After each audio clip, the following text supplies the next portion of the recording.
Jammu Kashmir assembly election को लेकर सियासी पार्टियों की मुहिम जारी है। इस दौरान हमारी केसर टीवी की टीम कंगन सीट से अपनी पार्टी के उम्मीदवार अता मोहम्मद कमर से इलेक्शन को लेकर खास बातचीत की है, जहां उनका मुकाबला एनसी के मियां मेहर अली से के साथ है। असेंबली इंतखाबात के हवाले से तमाम पॉलिटिकल पार्टीज की तरफ से अपनी कैंपेनिंग जो है वो शुरू की जा चुकी है और तमाम पॉलिटिकल पार्टीज के कैंडिडेट जो है वो जगह जगह पहुंच रहे हैं, लोगों से मिल रहे हैं। बात अगर जिला गांधरबल की जाए तो दूसरे मरहले यानी कि 25 सितंबर को यहाँ पर वोटिंग होनी है।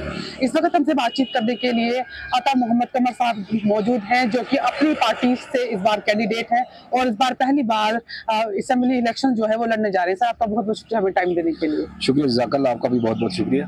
सर, मैं आपसे जानना चाहूंगी कि आज इस बार आप पहली बार इलेक्शन लड़ने जा रहे हैं अपनी पार्टी से, और लेकिन आपका मुकाबला मियां अल्ताफ के बेटे, अब तो उनके खैर बेटे हैं, लेकिन उससे पहले वो खुद इलेक्शन लड़के आए हैं एनसी से और कभी वो हारे नहीं है। दूसरी तरफ पीडीपी भी है।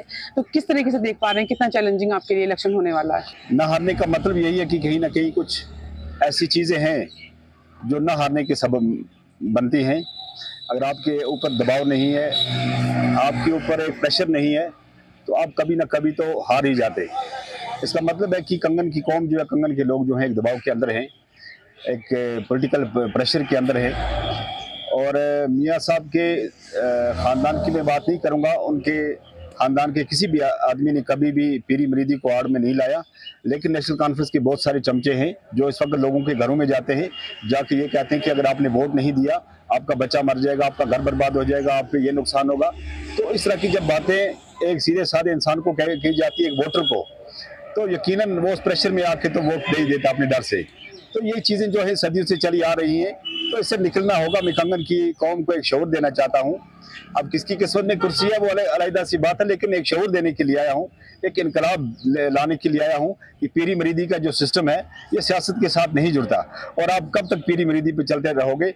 आपका नौजवान ये सोचता है कि अगर मेरा पीर करोड़ों की गाड़ी में है तो मेरा बच्चा क्या करेगा, मेरा पीर अगर करोड़ों के बंगले में है तो मेरा बच्चा क्या करेगा। तो ये सिस्टम जो है, बहुत सारे इलाके हैं जो इस प्रेशर में है। बाबा नगरी का इलाका प्रेशर में है, इसका बनियारम का है, नारायणनाथ का है। उन लोगों की हालात देख लीजिए आप। बनियारम, पोशकर, छतरपुर, अंदरमान, ये जो अपर एरियाज के लोग हैं, ये प्रेशर के अंदर आते हैं और वोट देते हैं। इसी का नतीजा ये निकलता है कि आप बार बार जीत जाते हैं। डेमोक्रेसी में अगर देखा जाए तो कंगन में सबसे ज्यादा कैंडिडेट जो हैं एसटी सीट रिजर्व होने के बावजूद कंगन में सबसे ज्यादा कम कैंडिडेट जो है वो इस वक्त कंटेस्ट कर रहे हैं। ये भी एक बात जमहूरी मुल्कों में सोचने वाली है, जमहूरी इदारों के तहत, कि सबसे ज्यादा सबसे कम कंगन में क्यों कंटेस्ट हो रहा है। कहीं ना कहीं प्रेशर तो है, कहीं ना कहीं किसी ने जरूरत नहीं की, किसी को दबा के रखा है, तभी जाके कंगन में इतने बहुत सारे लोग होकर बहुत कम तादाद में कंटेस्ट कर रहे हैं।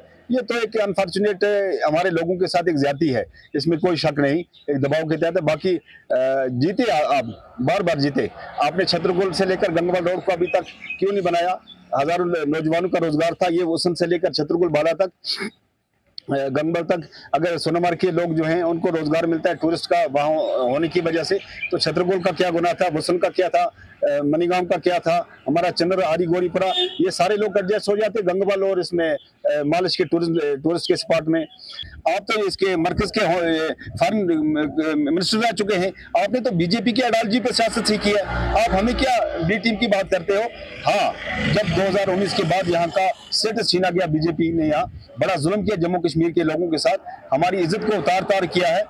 उस वक्त पीडीपी वाले और नेशनल कॉन्फ्रेंस वाले छुप के बैठ के थे कि दिल्ली वाले जो हैं ये जम्मू कश्मीर के लोगों को कैसे हड़प करेंगे, यहाँ के नौजवानों का रोजगार कैसे हड़प करेंगे, यहाँ की जमीन को कैसे हड़प करेंगे। ये तमाशा देखने के लिए छुप कर बैठ गए थे। उस वक्त अल्ताफ बुखारी साहब सामने निकले। यहाँ के लोगों ने शक भी किया कि अल्ताफ बुखारी जो है ये बीजेपी के साथ मिल गया, कि बीजेपी को उनकी हमायत की जरूरत नहीं थी, उनका कोई एमएलए नहीं था, कोई एमपी नहीं था कि वो उनकी हमायत करे, उनकी सरकार बनाए। अल्ताफ बुखारी साहब का यही कसूर है कि जनाब हम पे शक मत कीजिए। पिछले 30 साल से जहाँ की जो हालत खराब है उसकी वजह से जम्मू कश्मीर के लोगों पे शक मत कीजिए, हम आपके साथ हैं। लेकिन एक चीज है, यहाँ के नौकरियां जो हैं आप इनके साथ मत छेड़छाड़ कीजिए, हमारी जमीन के साथ न छेड़छाड़ कीजिए। वो एक कसूर था अल्ताफ बुखारी साहब का कि उन्होंने उस वक्त मरकज को रोका।